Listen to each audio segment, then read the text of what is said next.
Welcome to another episode of Art Heals All Wounds. I'm your host, Pam Uzel. On this show, we meet artists transforming lives with their work.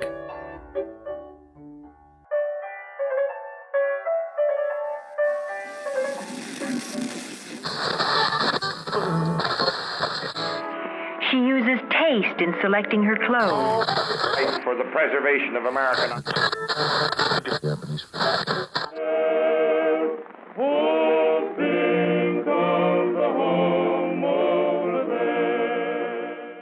Belief systems. From the moment we're born, we start absorbing belief systems. Some of these belief systems might be very, very beneficial. Things like the golden rule, where we treat others the way we would want to be treated. Things like knowing that other people, like our parents or our teachers, believe in us and want us to succeed. Those might be really great belief systems. We also become indoctrinated with political or religious beliefs. A lot of us will experience a great moment of liberation where we throw out some of these beliefs and say, you know what? I just don't believe that anymore. Now I believe this instead. And poof, we rid ourselves of some of these ideas that just don't seem to work for us anymore. Then again, do we? I mean, what about those belief systems that we've absorbed deep, deep inside of ourselves? Beliefs that affect our choices and actions in every aspect of our lives. I'm talking about the beliefs that are often expressed with the word should. We all carry around a lot of these should beliefs. Here's a should that I carried around. A girl should never make the first move. What about this should? You shouldn't cry, you'll look weak. Lots of people, especially men, carry that one around. Sometimes the hardest beliefs to let go of are those we believe about ourselves. What if you began practicing an art that not only helped you to discover all of these negative beliefs, but then also helped you to grow beyond them? Today we'll be talking to professional pole dancer and dance instructor Tiffany Braden. Tiffany began pole dancing because it was a great workout, but she soon discovered that this type of dance that carries with it the stigma of having originated in strip clubs was exactly what she needed to confront some deeply held beliefs she'd carried with her since childhood. As an instructor, she's able to help many, many others with beliefs that they have. Beliefs about their bodies, their sexuality, and their sense of worth. You're listening to Art Heals All Wounds.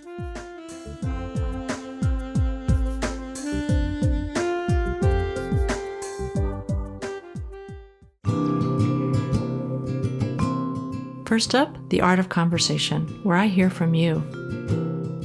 You can get more information about this podcast and get in touch with me on the Facebook page, Art Heals All Wounds, and on Twitter and Instagram at Art Heals Podcast.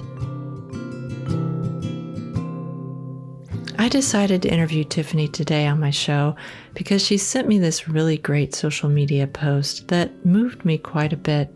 It was from her friend Shimmy. And Shimmy wrote, "Pole dancing every day during lockdown since March was part of my mental health strategy. Everyone has something that works for them. This has been and continues to be a hard time for many. I'm here for you."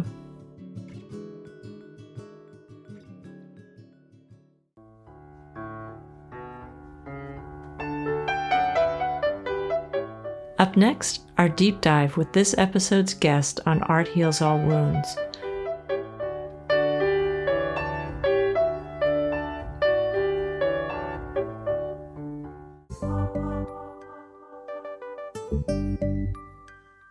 You're listening to Art Heals All Wounds. Listen and let us inspire you. My brother grew up doing Boy Scouts, and my dad was a scoutmaster. When I was about 8 years old, all the Boy Scouts in the area rode their bike out to the Boy Scouts summer camp. It was about 10 miles outside of city limits, and they had all gone out there to spend a week. At the end of that week, my mom and I joined all the other women folk in driving out to the camp to go to a cookout there, and also really to give the Boy Scouts and Scoutmasters a ride home so that they didn't have to ride their bikes for another 10 miles. I didn't really know any of the other girls who were there, so after the cookout, I just started following my brother and his friends around. In front of one of the cabins, there was this really, really tall flagpole. I don't know how tall it was, but as a kid, it just seemed miles up there. My brother and his friends were all daring each other to climb this pole, and they were all straining to make it to the top of this pole. And I remember watching them and thinking, I bet I could climb that pole. After they had all tried, I asked if I could have a turn. I kicked off my sandals and I shinnied up that pole so fast. And I remember looking down at all those boys who had tried to climb that pole and just feeling like a boss. Now, the key to me climbing that pole was that I had taken off my shoes and I had bare feet. I also had bare legs. I mean, this was Arkansas in the middle of summer and it was very hot, so I had on shorts, of course. All that bare skin just stuck to that pole and helped me to defy gravity and just shoot up right to the top.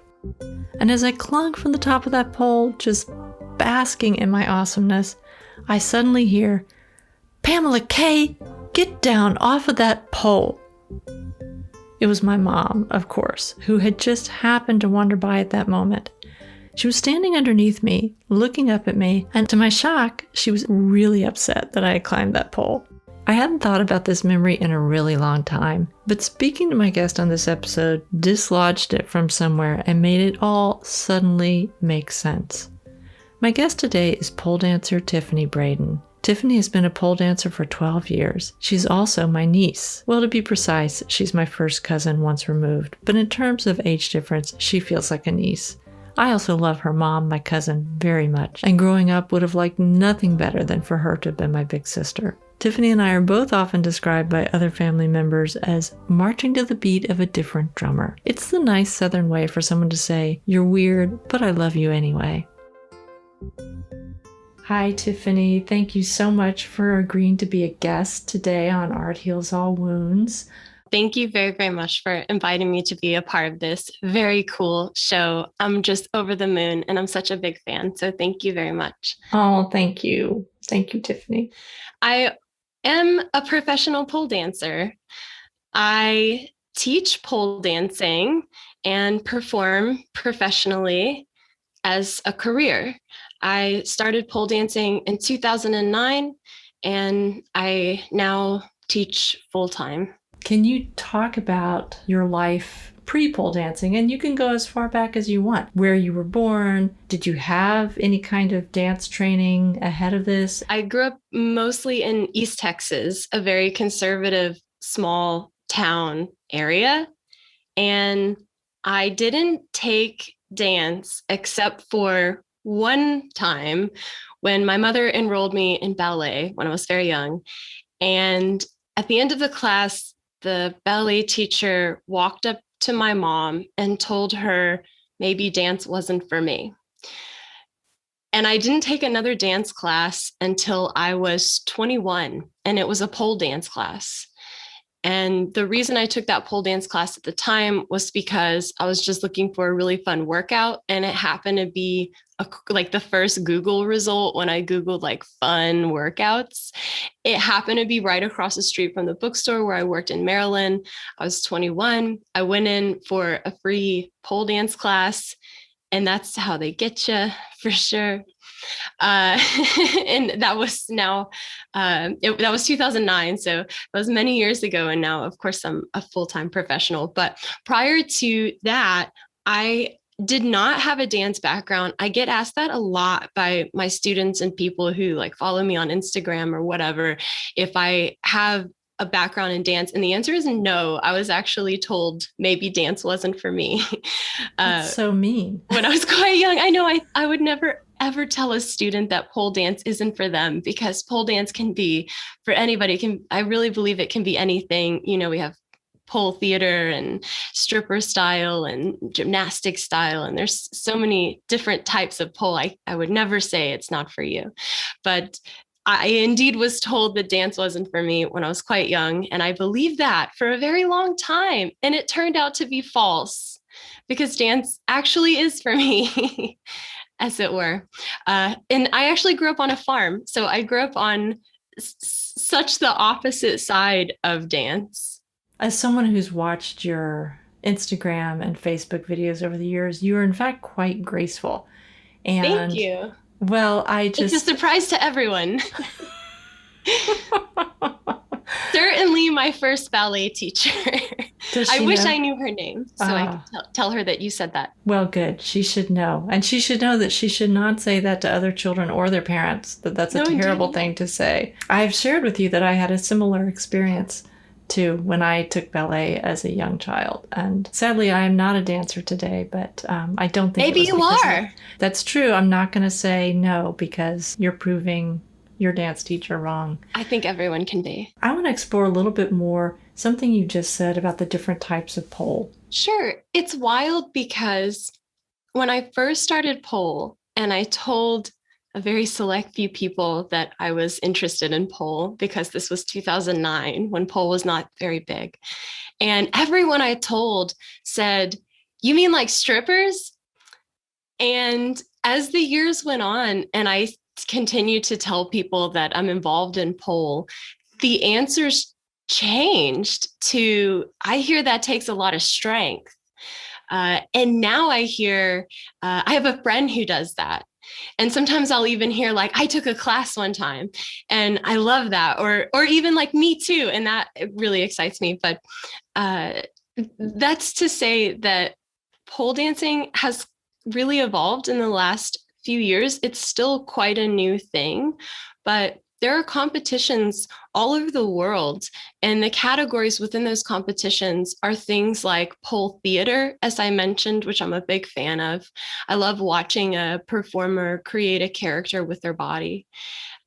There's also stripper style is still alive and well, and in fact, where pole as we know it came from is the clubs, and we still honor our foremothers in that way. And there are also girls and boys and all types of people who are involved in pole fitness, which is also a perfectly fine endeavor. But the thing is, a pole is just a pole, and there's nothing about it that has to be anything. So it's really you who makes it what you want it to be. And in fact, I think pole can be for everyone. Most of the studios where I've taught in 5 different studios, both here in the States and also in Europe. And in many of the studios where I've been a regular pole instructor, we also taught kids classes. Not me personally, I don't work well with children, but other people who do work well with children. And yeah, I actually have friends who became parents while pole dancing, and their kids have grown up around pole and are now also quite good. I have friends, I have seen, there are kids who follow me on Instagram who are younger than my pole career and who have out-poled me by years and years. I mean, they are terrific, these kids these days coming up in pole. But that's all to say, it's not at all just a stripper style sport, although I will say again, that's where it came from. I'm wondering if you compete, and I'm also wondering what you feel about competition, what types of competition you feel like are appropriate for pole dancing. I get asked very often if I compete or why I don't compete. And I think this is a very strange question to ask because, no, not that you're asking me a strange question, but I think, for example, if I were a painter and I was like a very good painter, I don't think anyone would come up to me and be like, "Hey, when are you thinking of competing with your painting?" Right? It's very strange. So pole dancing to me is art, and I use it to lift people up. As a teacher, I use pole dance to lift people up, and I don't want to compete with anyone. I'm actually a really seasoned pole cleaner. So a pole cleaner is a person who climbs the pole in between competitors. So climbing the pole is actually really hard. And I expect a student to take about 3 months to learn how to do it well. It takes a lot of energy as well to climb a pole, actually. So when you see someone like climb a pole and then go upside down and do something, they're making it look easy because just climbing the pole by itself on its own is quite a labor. But in between pole competitions, someone has to climb the pole and clean it, because otherwise the pole dancer next will slip because the pole dancer will leave like sweat on it or maybe a grip aid or something that the next dancer isn't isn't used to. So even pre-COVID, before it was cool, we used to clean our poles in between every competitor. And I am a really frequent pole cleaner. I love pole cleaning because the cool thing about it is you get to be the last person the competitor sees before they walk on stage, and the first person they see when they come off stage, because you have to run in and clean the pole real quick, while the DJ's like killing time. But it's really fun to be backstage and to see the energy and what they've worked so hard for, and to see them put it on stage.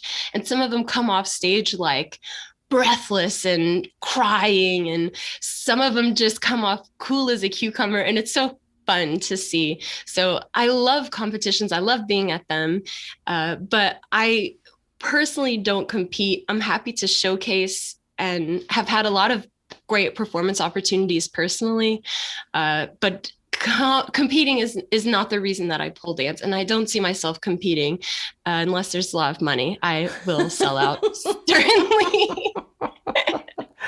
I'm happy to sell out, but I don't need a title. That's all to say. At this point, most pole competitions are for the title, and I have no use for a title. That's so funny. What about at the Olympics? Should pole dancing be? Yeah, a lot of people say that. I hear very often that pole dancing should be in the Olympics, and I hear it always said as a compliment, but I don't really need that validation.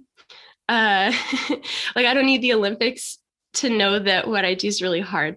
And in fact, I would have no interest in pole dancing on an Olympic level, because I think it would be stripped of a lot of things that I love about pole dancing, which is the heels and the sexuality and the unapologetic, just anything goes. And in fact, on an Olympic stage, I don't think anything would go at all.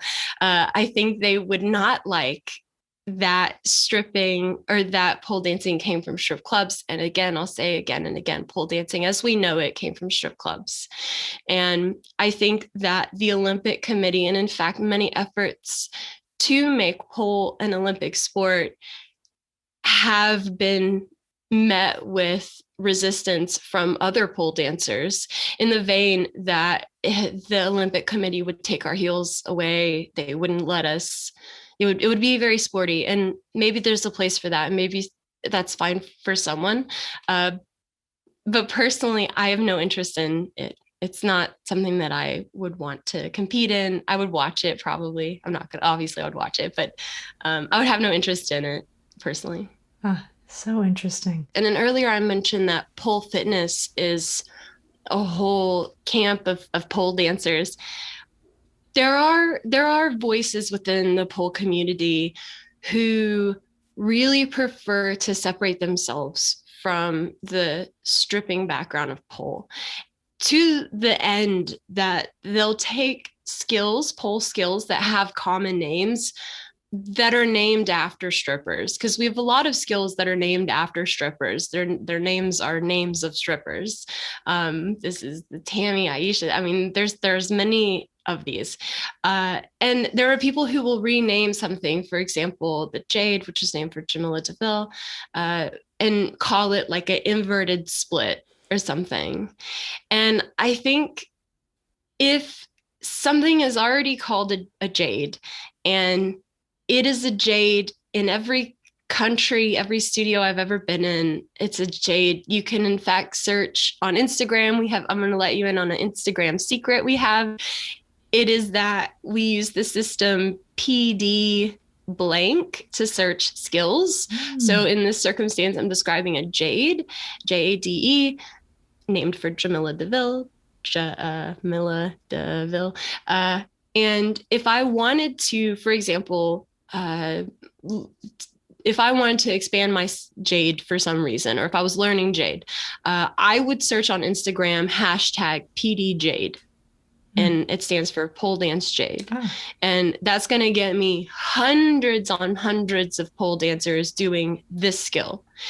And that helps me out tremendously as a teacher, because I can see a lot of ways into this skill, a lot of ways out of this skill. I can see people of all different abilities attempting this skill.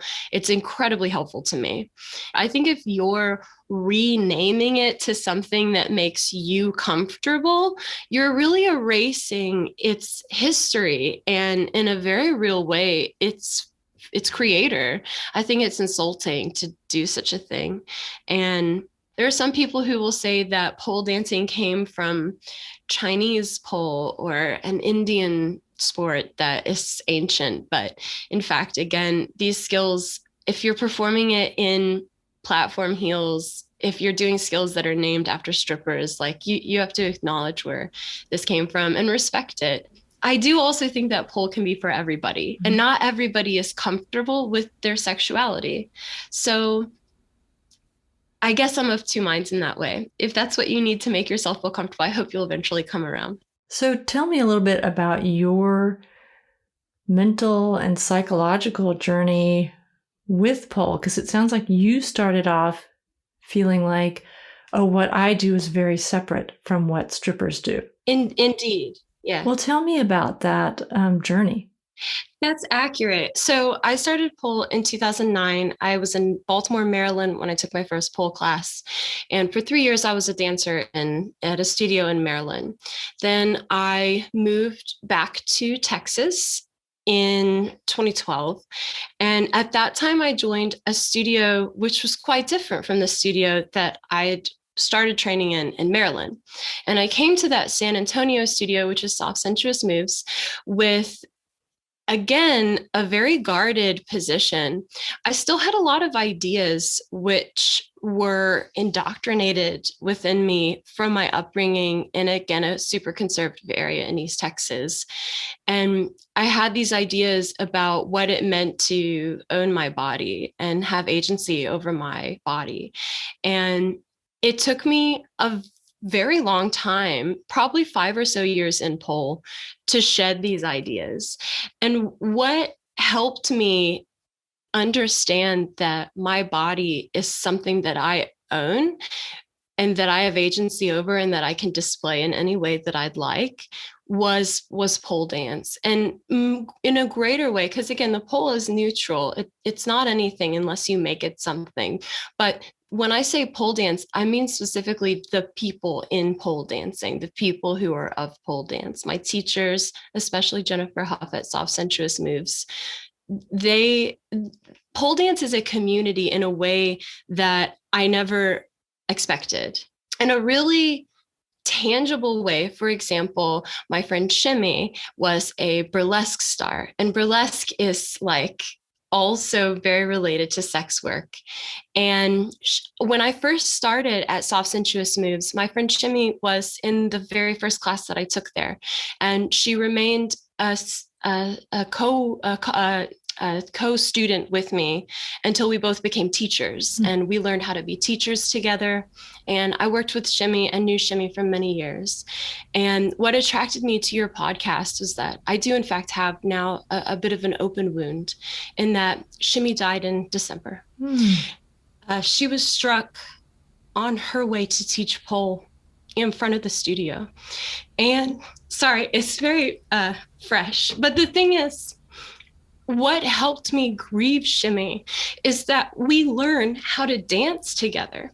And still, I go to her Instagram and learn things that she invented with her body, and I can still do them with my body. And it's like talking to her and getting to dance with her still. So it's really important to me.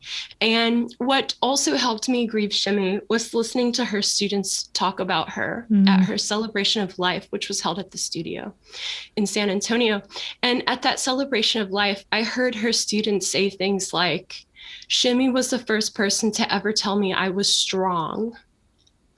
And Shimmy never let me fall. And that's really physical, because as pole instructors, we catch our students all the time, or at least pre-COVID we did. Now it's a bit different. We teach in masks, but prior to COVID, we were catching our students if they were falling. And now I've been working with Shimmy's former students. And in fact, some of them were also my students because she and I were colleagues for many years. And I've been helping them grieve her through dance, and being able to pole dance literally in Shimmy's footsteps is one way that she's still around, you know? So I think that's one reason why I listen to your podcast and am a fan, is because pole dancing is in a really active, present way, helping me grieve someone who helped me change the way that I think about myself. Shimmy helped me, Shimmy reframed the way I conceived pole dance. And it was something I already loved when I met her. I had been pole dancing for 3 years, but Shimmy helped me understand it in a new way. And now I'm grieving her through dance as well. So she helped you understand it in a new way. And before that, you even said that she helped you reframe the way you see it. But it sounds like reframing the way you see pole dance also created a huge shift for you. Earlier, you were talking about your feelings about your own body. True, yeah. I was raised primarily in a very conservative area by my mom, who I would consider extremely religious. She's very devout. And throughout my life, in her great love for me, she was constantly impressing upon me how important it was for women to be conservative in their appearance. She constantly wanted me to cover up. For example, when I was very young, I wasn't allowed to wear spaghetti straps, like the little single 90s like strap shirts. I was forbidden from wearing those because they were too revealing. They were too much. So I had to always wear a jacket over everything. And I grew up in Texas, man. It's hot here. And my mom was always putting jackets on me. And I understand, like, it was out of love for me, and she wanted to protect me. And her way of protecting me was covering me up. And I think I got the wrong message from that. I think I learned from that. And also because I had to grow up in Southern Baptist ideology, I believed that women covered themselves up. And when I met Shimmy was a proud stripper. She believed in releasing the cheeks, as she would say. She liked to crotch all the things. She was a very big fan of any skill on the pole or on the ground that allowed her to spread her legs. And I'd never met anyone like her. And she was unapologetic, and she was very like, she loved showing off her body. She had a fantastic body to show off, and she loved doing it. And why shouldn't she? And I think through knowing her and training next to her, I also thought, why shouldn't I? Because it starts off in pole that you have to uncover yourself, because we need skin contact with the pole in order to stick on the pole. And so the points of contact that we need are often like the back of our knees, or I do a lot of skills that involve the space on my stomach between my rib cage and hip bone. So if I'm wearing a t-shirt, I physically can't perform the skills because I don't have the skin contact with the pole in order to do so. So it starts off very practical, where you're like, okay, I'll show a little bit of my stomach scan, but only because I really need it.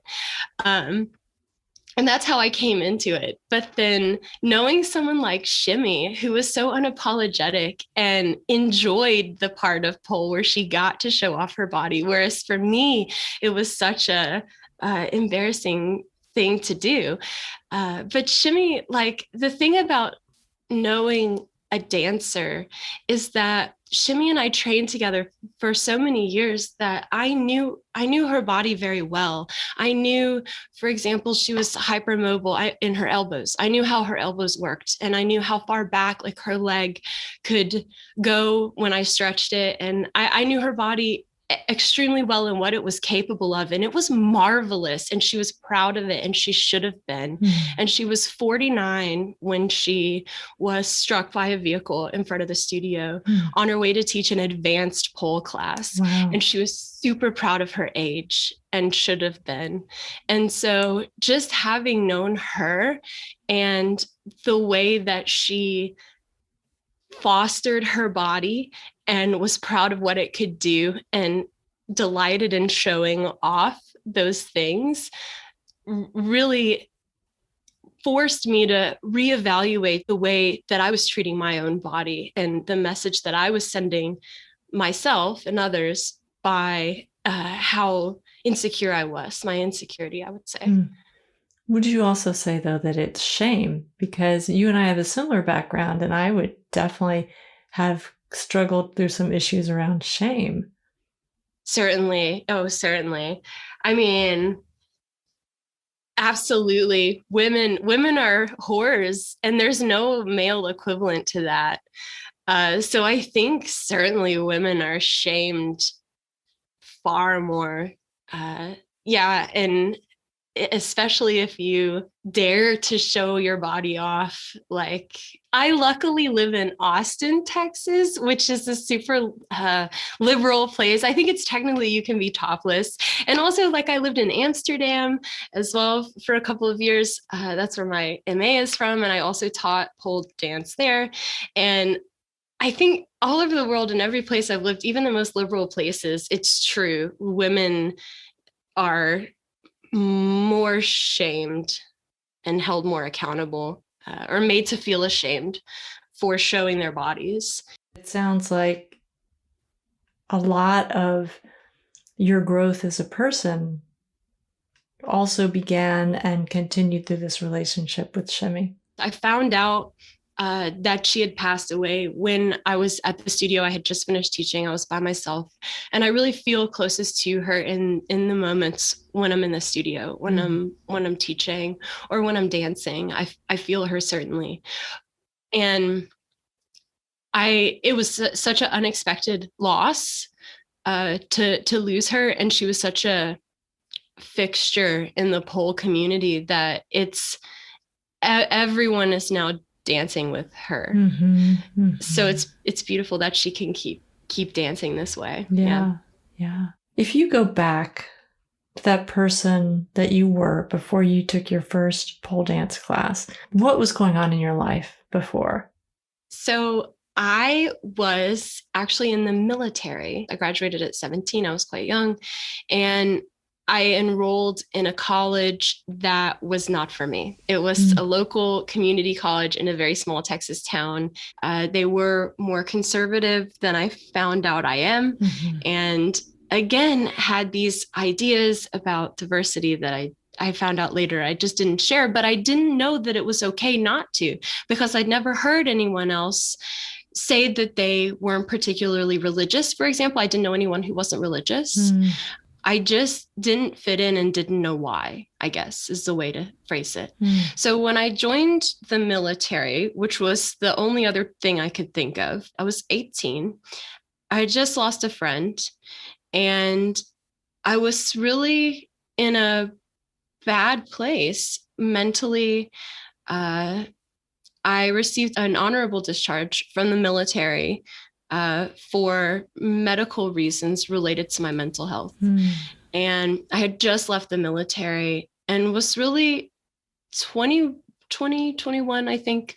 And I was learning how to be an adult, but I was also unlearning the education that I had growing up in East Texas. And I mean this literally, as well as like emotionally, because, for example, I learned about the War of Northern Aggression, and that's the education that I got in the public school. My mom had to sign a waiver for me to learn in a science classroom about evolution, but not about creationism.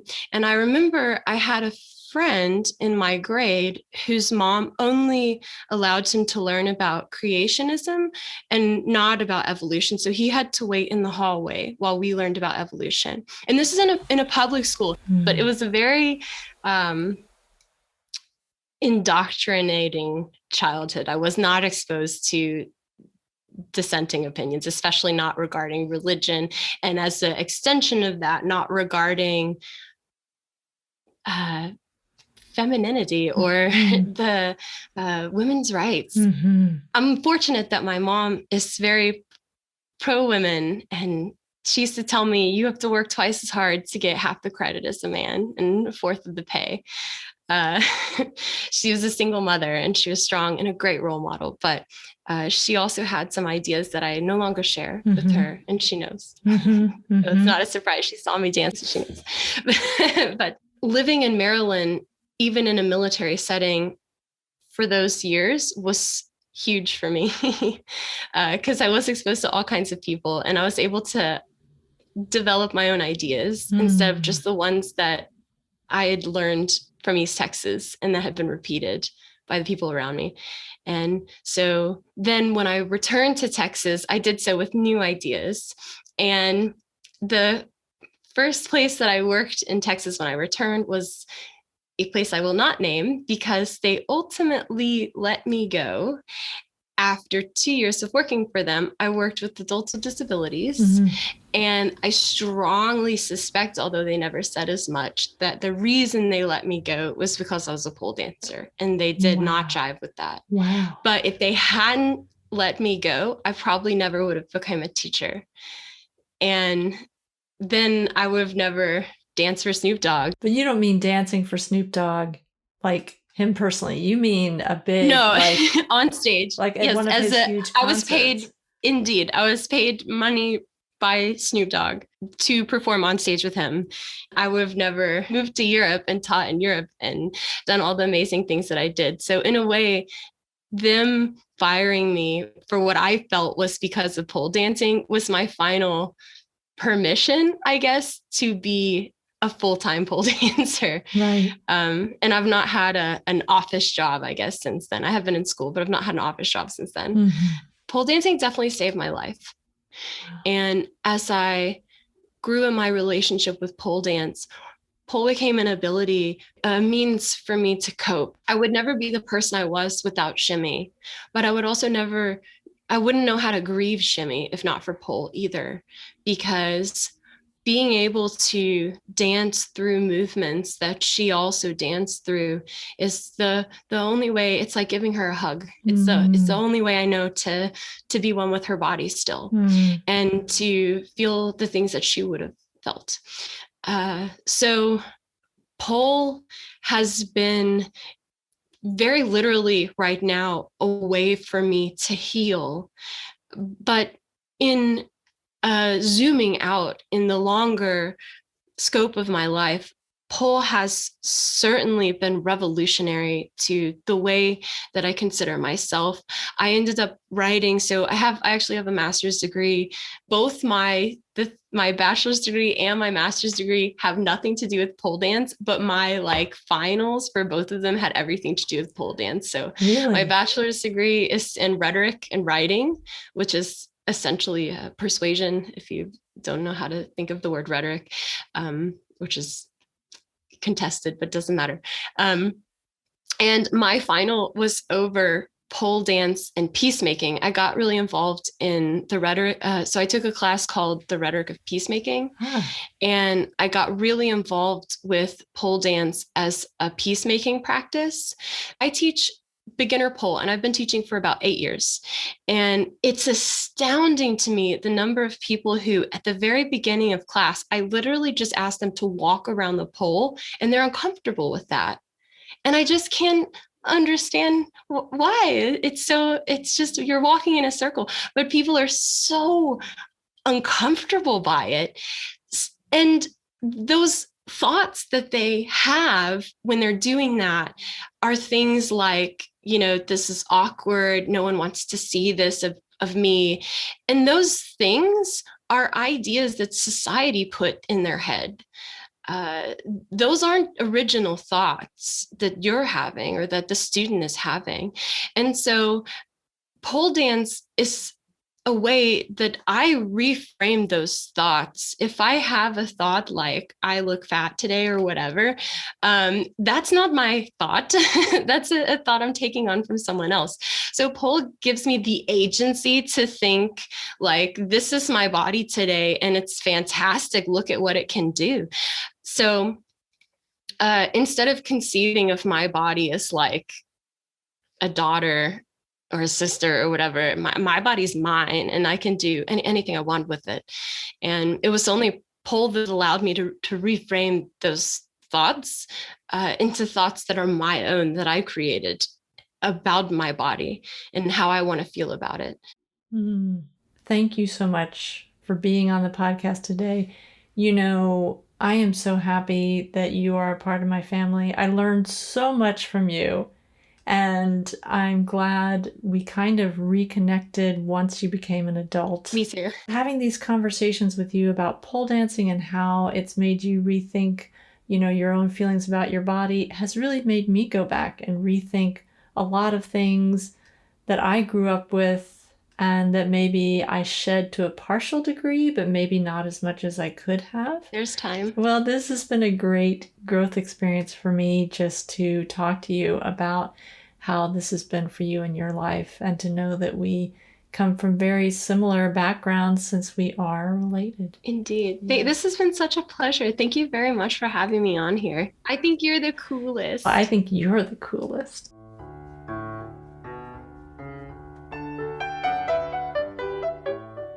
You're listening to Art Heals All Wounds.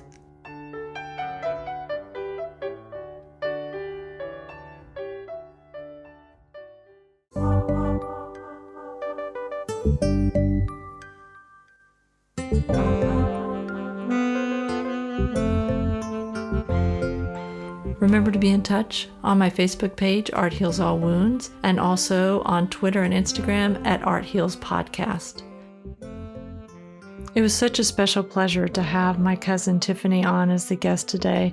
If you want to see some of Tiffany's work, I highly recommend going to Instagram and following her at Halloween the Dancer. That's just like the holiday, at HALLOWEENTHEDANCER, to see the work she does as a pole dancer. And if you know anyone in Austin, send them to her class. She's amazing.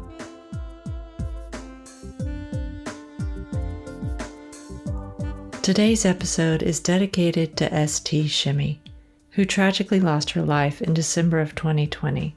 This is from her bio, written by Tiffany. S.T. Shimmy, a.k.a. burlesque star Black Orchid, drag king Buck Orchid, arts educator Miss Shimmy, multi-talented performer and online personality Shimmerella, was a Bindi showgirl and glam entertainer, known to crotch all the things.